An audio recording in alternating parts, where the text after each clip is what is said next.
आप देख रहे हैं बेसिक की खबरें, जो समर्पित है अध्यापकों के लिए। यहाँ आपको मिलती हैं शिक्षा विभाग से जुड़े ताजा आदेश, नीतियों में बदलाव की पूरी जानकारी और शिक्षकों से जुड़े महत्वपूर्ण मुद्दों की साफ सटीक खबरें। हमारा मकसद है हर शिक्षक तक सही जानकारी पहुंचाना, ताकि आप अपने अधिकारों और जिम्मेदारियों दोनों को बेहतर तरीके से समझ सकें। अगर आप भी चाहते हैं अपडेट रहना बिना किसी अफवाह के, तो अभी सब्सक्राइब करें बेसिक के खबरें चैनल।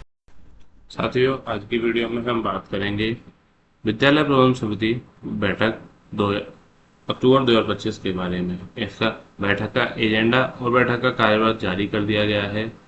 तो बिना देरी किए हुए प्रारंभ करते हैं वीडियो में। सबसे पहले विद्यालय प्रबंधन समिति का एजेंडा एवं बैठक कार्यरत माह अक्टूबर 2025 सत्र 2025-26। यहाँ विद्यालय का नाम डालेंगे, फिर उसके बाद स्कूल का कोड। बैठक का विषय होगा एसएमसी मासिक बैठक। एसएमसी बैठक एजेंडा, इसकी तिथि होगी 29/9/2025, दिन सोमवार को हम एजेंडा लिखेंगे। प्रस्तावित कार्य योजना सेवा में विद्यालय प्रबंधन समिति अध्यक्ष, उपाध्यक्ष, सदस्यगण, ग्राम प्रधान एवं अभिभावकगण, आप सभी को सादर अवगत कराना है कि दिनांक 3/10/2025 3 अक्टूबर 2025 दिन शुक्रवार को समय 12:30 से 1:30 तक विद्यालय प्रबंधन समिति की मासिक बैठक का आयोजन विद्यालय परिसर में किया जाएगा। अतः आप सभी लोगों की उपस्थिति प्रार्थनीय है। कृपया समय प्रतिभाग करने का कष्ट करें।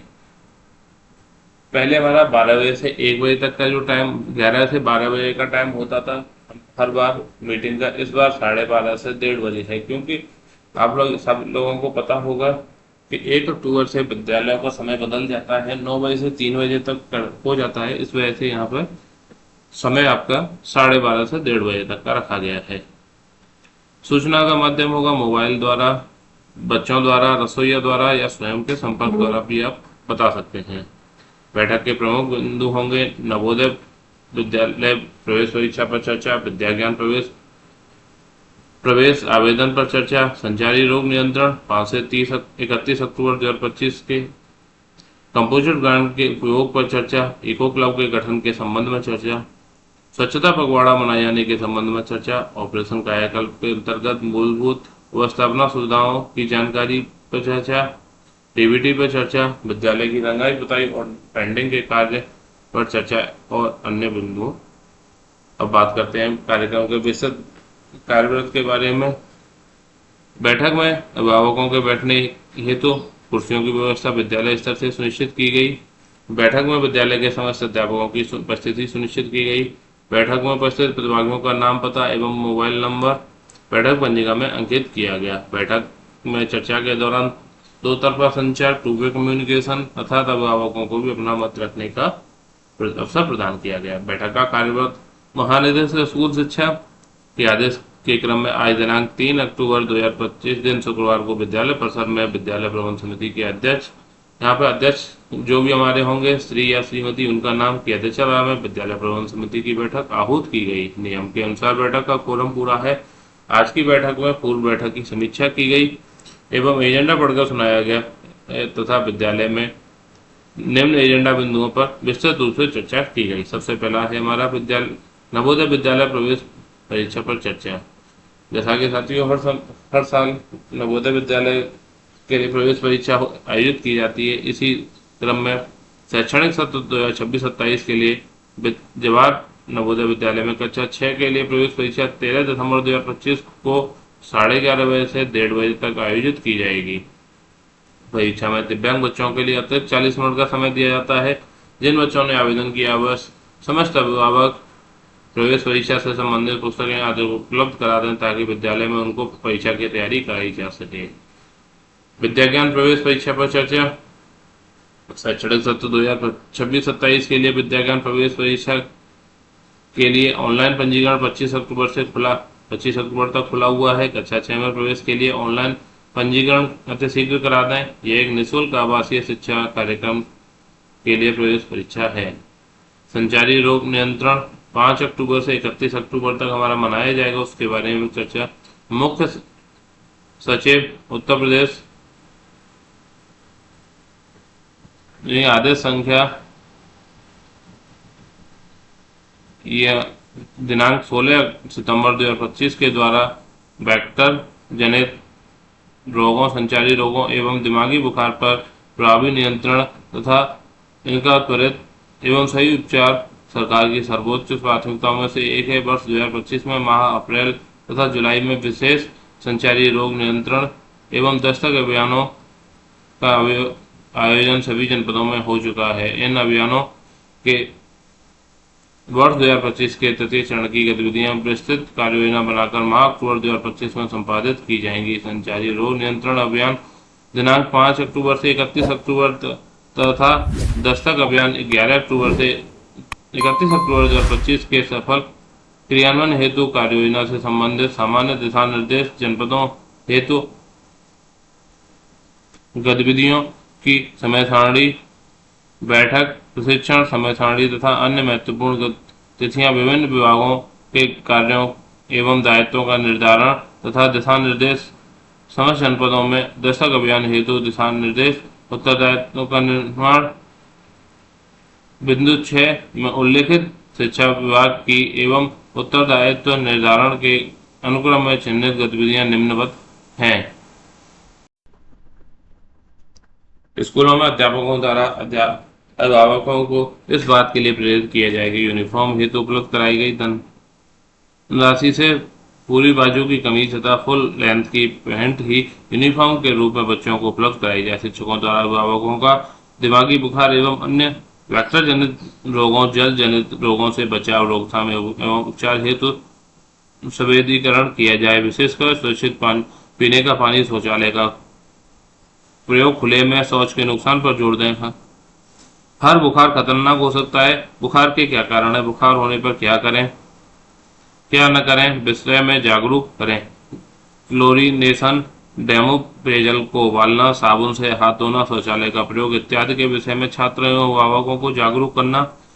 स्कूल प्रबंधन समिति के सदस्यों का उनके मासिक बैठक में दिमागी बुखार एवं अन्य वेक्टर जनित रोगों, जल जनित रोगों पर संवेदीकरण करना। पोस्टर प्रतियोगिता, वाद विवाद प्रतियोगिता, क्विज प्रतियोगिता, निबंध लेखन इत्यादि माध्यमों से छात्रों को रोग से बचाव, पर्यावरण स्वच्छता एवं व्यक्तिगत स्वच्छता के बारे में सक्रिय सहभागी करना।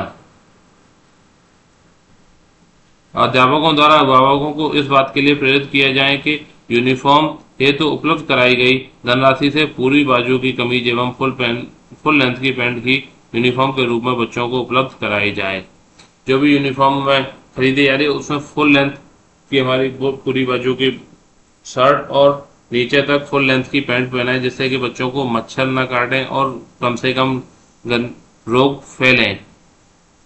दिमागी बुखार एवं अन्य वेक्टर जनित रोगों, जल जनित रोगों एवं एक्यूट डायरिया डिसीज से, जिसे दस्त कहते हैं, से रोग बचाव संबंधी प्रचार प्रसार सामग्री को स्कूल में प्रमुख स्थान पर प्रदर्शित करना।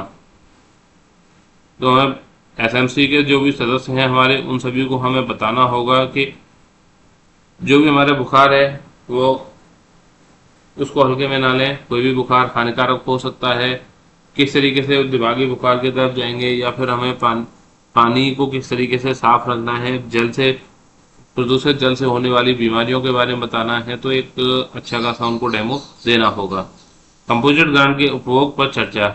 सत्र 2025-26 में आने वाली कंपोजिट ग्रांट के उपभोग के लिए पहले ही सचिव के द्वारा कार्य योजना तैयार कर ली गई है तथा जो कार्य आवश्यक है उनको प्रथम प्राथमिकता में रखा गया है। कुछ आवश्यक कार्य कराए जा रहे हैं जिसका भुगतान समिति के अनुमोदनोपरांत वेंडर के खाते में करा दिया जाएगा। इको क्लब के गठन के संबंध में पर्यावरण के प्रति जागरूकता बढ़ाने के लिए स्कूलों में इको क्लब का गठन किया जाना है। इसके तहत पेड़ लगाना, स्वच्छता अभियान, प्राकृतिक संरक्षण, बागवानी के प्रति बच्चों को जोड़ा जाएगा। एक पेड़ माह के नाम छात्रों को एक दूसरे के साथ सहयोग करने और अधिक से अधिक सीखने का मौका प्रदान करता है। इसे अपने विद्यालय के पर्यावरण को बेहतर बनाने के लिए सक्रियता का माध्यम बनाता है। इको क्लब के उद्देश्य यह छात्रों का एक समूह होता है जो पर्यावरण के संरक्षण के लिए जागरूकता लाने, समस्याओं को चिन्हित कर उनके निदान हेतु गतिविधियों में अपनी भागीदारी करते हैं। इको क्लब के गठन के अंतर्निहित उद्देश्यों में बच्चों को प्रकृति और पर्यावरण के बीच ले जाना और पर्यावरण को कक्षा में पठन पाठन का पाठ्यक्रम और गतिविधियों में शामिल करना प्रमुख है। विद्यालय में इको क्लब कार्य पर्यावरण शिक्षा गतिविधियों का केंद्र होता है, जो इको क्लब के सदस्यों छात्रों में उनके समझ और कौशल को बढ़ाकर उन्हें अपने आसपास के पर्यावरण के प्रति जागरूक करने और जिम्मेदार बनाता है। इसके संबंध में भी अभिभावकों को विस्तार से अवगत कराया गया। स्वच्छता पखवाड़ा बनाए जाने के संबंध में हर साल विद्यालय और समाज के अंदर बारिश समाप्त होने के बाद, वर्षा ऋतु समाप्त होने के बाद स्वच्छता पखवाड़ा मनाया जाता है।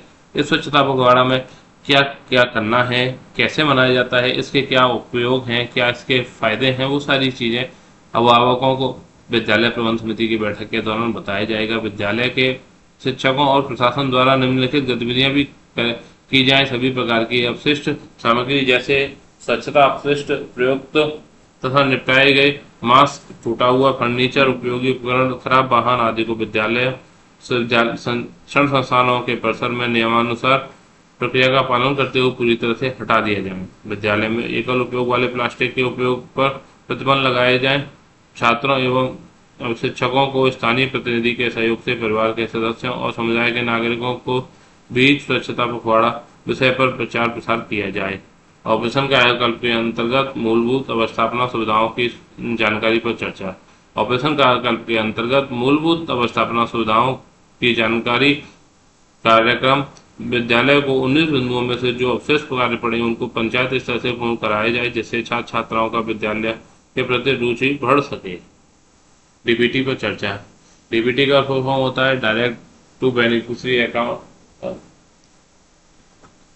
पिछले सत्र की भांति इस सत्र में भी छात्रों को डीबीटी के तहत 1200 रुपये की धनराशि अब समस्त अभिभावकों के खाते में आने वाले हैं। जिन अभिभावकों के आधार कार्ड खातों में लगे हुए हैं वह खाते बैंक में सीडेड होना अनिवार्य है। कोई भी खाता बंद नहीं होना चाहिए, वो आधार से जुड़ा होना चाहिए ताकि विभाग के द्वारा 1200 रुपये की धनराशि आएगी तो आपके खातों में आ सके। इसके लिए खातों की समय समय पर केवाईसी कराते रहें और खाते एक्टिव मोड में रखें।